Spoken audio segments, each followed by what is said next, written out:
The good news about recovery is you get a whole new set of friends. The bad news is you're looking at them. Good morning, everybody, and welcome to the Recovery Classroom. My name is Drew. I am alcoholic. Today, I'm a recovering alcoholic, and I cannot be any more grateful. I'm super excited about tomorrow night's Friday night crosstalk meeting. If you are local to the Huntington, West Virginia area, I encourage you to come on down to 5747 East Pea Ridge Road, Pea Ridge United Methodist Church. It's in Huntington, actually Barbersville, Huntington area, for what we like to call the quickest hour in recovery. It's just a group of drunks and drug addicts. It's not an AA meeting. It's not an NA meeting. It's nothing like that at all. It's similar as far as we all sit around and talk and bullshit, but otherwise it's just a group of us getting together, talking about how we got sober, what we're going to do to stay that way, and how we can help the next person along their own personal recovery journey. So I encourage you to come down and hang out with us tomorrow night at 7 o'clock. Also, real quick, our friends in the northern part of the state, we may have a really big announcement coming up here really soon. So you stay tuned for that for sure. In that same thread, and all that thread, and I don't have any notes prepared today. Usually I have my notebook and cards and all that hammer jam. I don't have shit in front of me other than my coffee cup.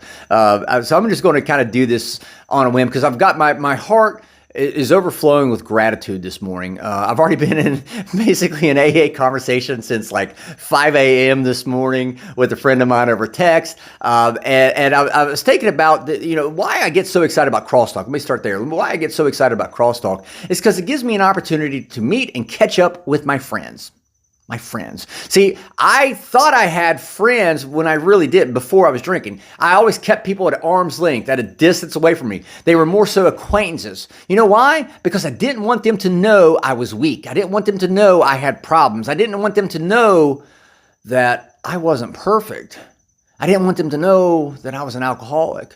And so I would always keep folks at arm's length. So I never really truly had friends because at the end of the day, I didn't really even know who I was. So how can I expect them to know me? And so I would go off and hide and I would drink in isolation. I would isolate myself. Sure, I would be around people while they were drinking. Hey, how you doing? How you doing? Good to see you. Nice to talk to you. All that mahamba jamba. But I would never let them see me drink because I didn't want them to think less of me. So I would always go off and drink in isolation. And before long, that's all I did. I was always isolating myself because I wanted to be able to drink, because I wanted to drink by myself so nobody judged me.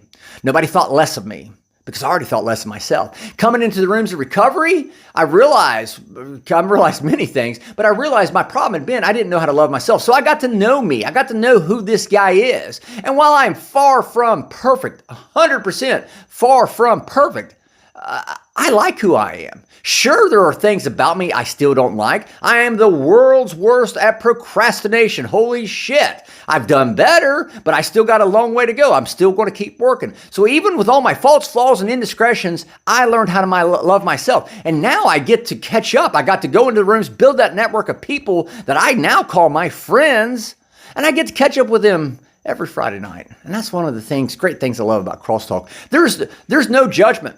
There's none of this, oh, Drew, you did this. No, my friends know my faults, flaws, and indiscretions. They know that I may still be a little bit insecure. They know that I may still feel a little insufficient, but they're there to help me. They accept me for all that, and I accept them for all of their faults, flaws, and indiscretions as well. It's not about what we did or what we didn't do. It's about who we get to help. They approach me with the same thing how I approach them. I'm there to help them. And time again, this group of people that I get to go to and call my crosstalk family, man, they've been there. And don't think for a single solitary second I'm not going to be there for them. It's incredible. We don't even have to sit down in the church.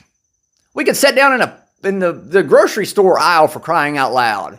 Hell, Deb and Joey and poor Belle, they'll all tell you, they all came and we sat in the bleachers at a high school baseball game week after week, watching my kid play baseball, just enjoying each other's company. Sure, we're giving each other shit. Sure, we're talking shit and making fun and laughing, but that's what recovery is all about. Not sitting in a meeting being boring. Hi, my name is Drew. I'm an alcoholic. No, we got clean and sober so we can enjoy our lives, enjoy the experiences and the ups and downs and all the in-betweens, and we get to do it not by ourselves, but with our network of people. As I spoke just a few weeks ago about my tribe of people, this is my tribe of people. So I encourage you, find that network, find that meeting. It starts in a meeting. It's easier to do it in a meeting. Go into these meetings, start finding your network, building your network of people, and start leaning on them. And again, I go to meetings just to catch up with my friends a lot of times. I absolutely do. I go to Crosstalk. I go to AA meetings. My Sunday night meeting that I love going to, that's my meeting. If I was ever to have a home group, that would be my home group.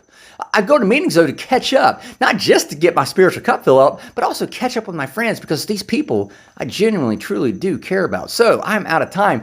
Before I go, I want to call out my friend Dustin. He and I were texting back and forth last night while I was in a meeting, and I told him I was going to do this. So, Dustin, we are now all putting you on the line to show up at our Friday night Crosstalk meeting tomorrow night at Pea Ridge United Methodist Church. It's all out now, so that means you got to come. So we look forward to meeting you tomorrow night, Dustin. We'll see you there. Guys, I'm out of time. We'll be talking again soon. Remember, guys, you can't get drunk if you don't take that first drink.